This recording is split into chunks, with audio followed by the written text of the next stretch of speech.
Thanksgiving night looked perfect from the outside candles flickering, silver gleaming, laughter polished for the neighbors. My mother raised her glass, smiling that photo-perfect smile she'd practiced all my life. Avery's wedding was perfect, she said. So, Harper, when's yours? Laughter rippled tight. Careful, polite. My father carved the turkey like it could save him. I set my fork down. You got invitations, I said. The room froze. All sounds swallowed. What they didn't know was that my sister had signed for every one, deleted the proof, and my mother had told her to. They thought I came home to make peace, but I came carrying receipts, signatures, and every truth they'd buried. That night wasn't dinner. It was reckoning. Before I continue, tell me where you're watching from. And hit like and subscribe if you've ever been betrayed by family, the kind of betrayal that doesn't scream. It whispers. The kind that smiles across the dinner table while quietly cutting you out of the picture, because this story isn't just mine, it might be yours too. I grew up in a house that photographed better than it lived. White shutters, rose bushes trimmed into obedience, a front door painted the same soft blue every spring. From the sidewalk, it looked like peace. Inside, it sounded like performance. My mother, Diane, believed perfection could save us. My father, Thomas, believed silence could. And my sister Avery was the reason both of them kept trying. Avery was the image they showed the world. I was the frame that held it steady. From as early as I can remember, Avery had a spotlight built into her life. Dance recitals, pageants, trophies polished weekly. Mom cried when Avery smiled for the camera. I learned early that the lens always pointed one way. When I was 9, I won first place at the state science fair with a solar water purifier. Dad promised to take my picture for the paper. But that afternoon, Avery tore her costume before her dance show. Mom said, "We'll celebrate Harper later. Sweetheart, Avery needs us now." Later never came. It wasn't hatred. Not yet. It was confusion that hardened into habit. I started talking less, watching more. I learned that love in our house had rules. Keep quiet. Don't compete. Make room for Avery. By high school, the pattern had a rhythm. Avery ran for student council. I wrote her speech. She got into UCLA. I went to a smaller college in Oregon. Mom framed her acceptance letter, then asked me to get the light right for the photo. My own letter went into a drawer. I didn't know it then, but that would matter later. When I left for Portland, Mom called it rebellion. To me, it felt like air. I rented a small apartment above a bakery, worked with environmental data, and learned to live without being edited. That's where I met Eli. He was photographing the river one morning, his lens fogged by the cold. I was collecting samples nearby. We started talking about light, how it hides and bends. He said something I never forgot. The best photos come from what people don't notice. Maybe that's why I fell for him. Because he noticed. Our life together wasn't glamorous. It smelled like coffee and rain, like paper and printer ink. At night, he edited photos while I ran data sets. For the first time, silence didn't mean punishment, it meant peace. When Eli proposed by the coast, a foggy morning, waves whispering against rocks, I said yes before he finished the question. For once, I wanted to share something with my family, not to prove my worth, but to see if they could love me without a spotlight. I didn't know it yet, but that hope would become the cruelest part of all. I designed the invitations myself. Cream cardstock, navy ink, clean and understated. I mailed them early. Signature required. I even triple-checked the tracking numbers because I knew my family's habit of losing anything that didn't center around Avery. When the notifications read delivered, I exhaled. For once, I believed that meant something. Weeks passed. No calls. No messages. My mother's Facebook bloomed with Avery's engagement photos. Captioned, "Our pride and joy." I waited. Nothing. Eli tried to stay gentle about it. "Maybe they're planning a surprise," he said. I smiled. The kind of smile that hides a bruise. Maybe. But the surprise never came. Our wedding was small, 20 people, sea wind, and fog like soft smoke around the chapel. Eli's parents sat in the front row. The 2 seats beside them, reserved for mine, stayed empty. After the ceremony, Helen hugged me so tight it startled me. "You're family now," she said. She held on longer than my own mother ever did. That warmth almost broke me. Still, I told myself a story. Maybe the invitations got lost. Maybe the post office messed up. Lies disguised as comfort. One evening, Eli was editing photos at the kitchen table. He looked up and asked, "Do you really think they didn't get them?" I wanted to say yes, to keep pretending, but the truth had already started knocking. "Let's check," he said. Together, we followed the digital breadcrumbs postal tracking, delivery signatures. Each envelope marked delivered, each signed for by the same hand, Avery Lane. Her signature curved perfectly. The same confident loop from birthday cards and report cards. My chest tightened. She signed for them. I whispered. Eli's hand brushed mine. "She didn't want you to know." I printed the proofs, slid them into a folder. Evidence. A week later, I called Dad. "Did you get anything from me in April?" "April," he repeated. "No. Sweetheart, you know your mom handles the mail." The word handles echoed too long. That night, I sat on the couch, lights off, phone in hand. My mother had texted earlier. "So proud of Avery. She's glowing.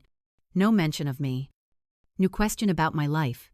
Then Jake, my friend from work, sent me a screenshot, a post from Avery's event planning page. She'd written, "My sister's wedding was first, but it was just a small coastal thing. Nothing major," followed by a laughing emoji. Nothing major. That phrase didn't hurt, it clarified. It told me exactly how small she needed me to stay. I stopped replying to my mother's messages. I muted the family group chat. Weeks turned into months. Thanksgiving loomed like a rerun I didn't want to watch. But the silence stopped feeling like distance. It started feeling like strategy. 6 months later, Mom sent her annual text. "Thanksgiving dinner. 6 p.m. Family only. Family only." I stared at the message until my reflection blurred against the screen. If they'd already erased me, I might as well show them what they'd missed. So I packed the folder, looked at Eli, and said, "It's time." He nodded once. "Then let's make sure they finally see you." The week before Thanksgiving, Portland looked like a grayscale photograph, streets washed in rain. Sky heavy and low. I stood by the window while Eli packed the overnight bag. He didn't ask what I planned to do. We'd already had that conversation without words. "You don't owe them anything," he said, folding my coat. "I know," I said softly. "That's why I'm going." The drive south felt longer than usual. Bare trees leaned over the highway like silent witnesses. Each exit felt like a memory I didn't want to revisit. Avery's high school gym, Mom's favorite bakery, the church that had hosted every one of her photo-perfect Christmas pageants. When we pulled into the driveway, the house glowed warm under the porch light. The welcome home wreath was still there, same as every year. Its perfection more like mockery than comfort. Mom opened the door before I could knock. "Harper," she said, her voice too bright. "Look at you. Sweetheart." She hugged me the way she hugged guests. She didn't quite trust tight. Quick, then gone. Her perfume was sharp. The same floral blend that always made me feel 12 again. Inside, everything sparkled. The silverware gleamed. The candles flickered. Every surface screamed performance. And there, by the fireplace, stood Avery, camera ready, in cream and gold. Her husband adjusting her hair for a picture. "Congratulations," I said. She smiled. Eyes cool. "Thanks.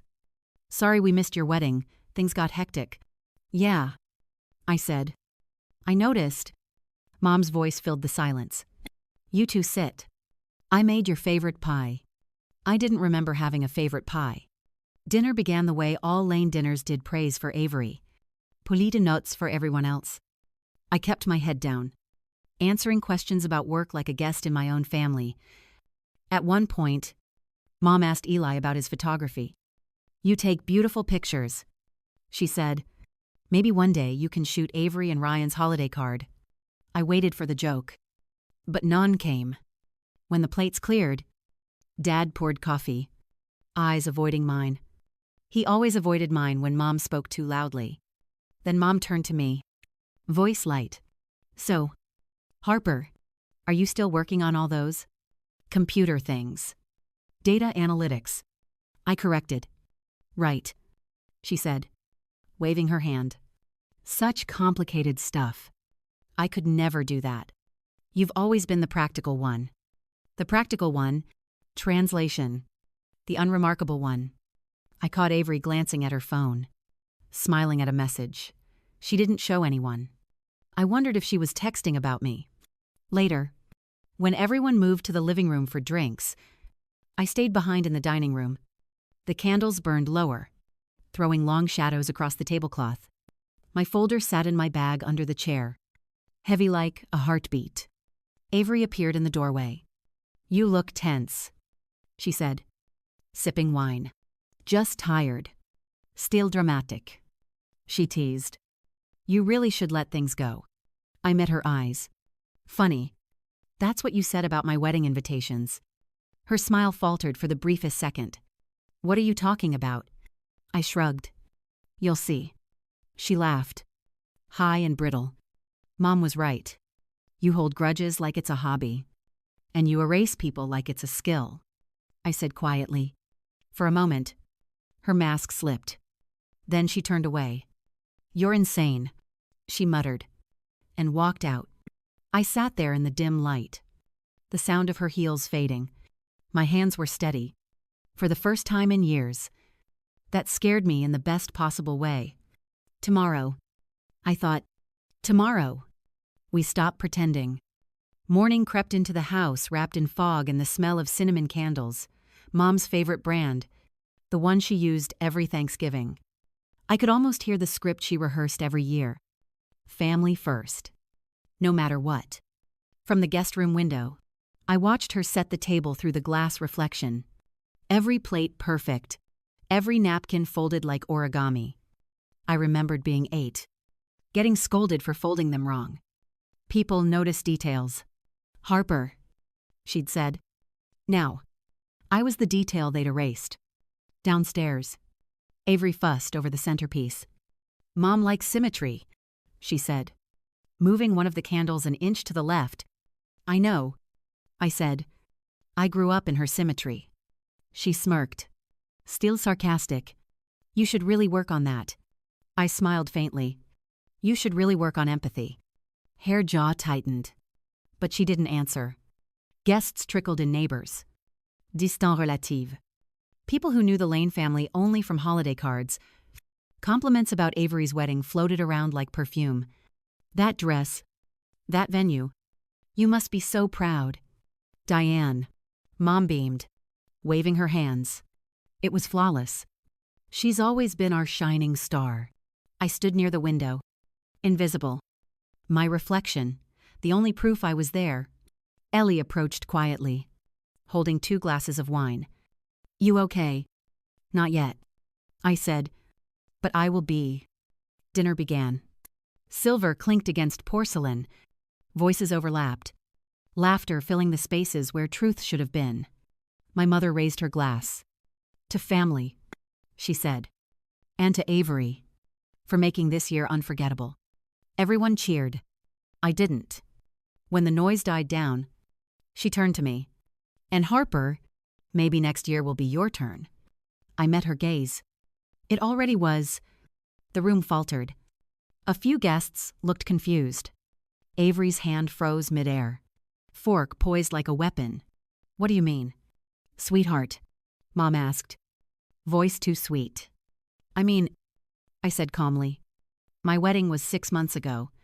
The silence that followed was so complete, I could hear the candle crackle. "Oh," Mom said, her tone light but eyes darting.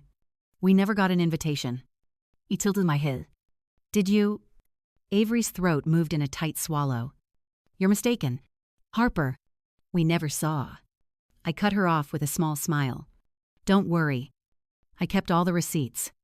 The rest of the meal moved like a slow-motion collapse, but every sentence landed flat. Dad's fork scraped his plate louder than usual, his silence saying more than words ever could.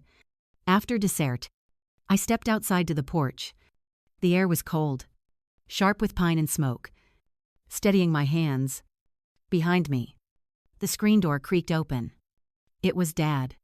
He looked tired, older than the last time I saw him. Harper, he said quietly. I found something. He held out a small envelope, cream paper, navy ink. My handwriting. I found it in a box. Avery dropped off. I should have told you sooner. You knew? I asked. He shook his head quickly. I didn't understand what it was until last week. I took the envelope, the seal already broken. She opened it. He didn't deny it. Your mother didn't want to ruin the holiday. I let out a bitter laugh. God forbid we ruin the aesthetic. He sighed. I'm sorry.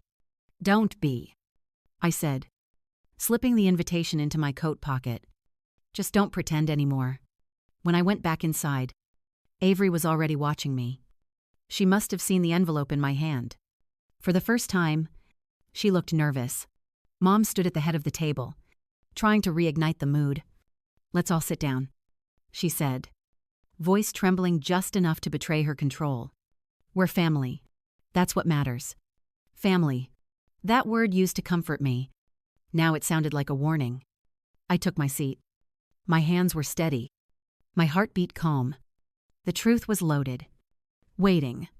They thought I was quiet because I'd accepted my place.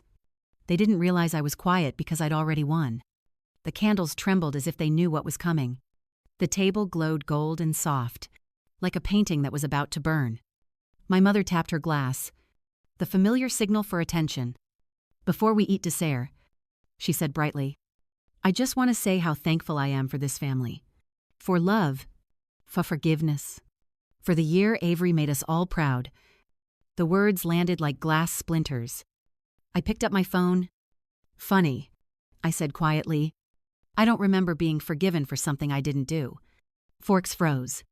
Chair creaked. Even the air seemed to still. Mom blinked. What are you talking about? I set the phone on the table. It means, I said, that I sent you invitations.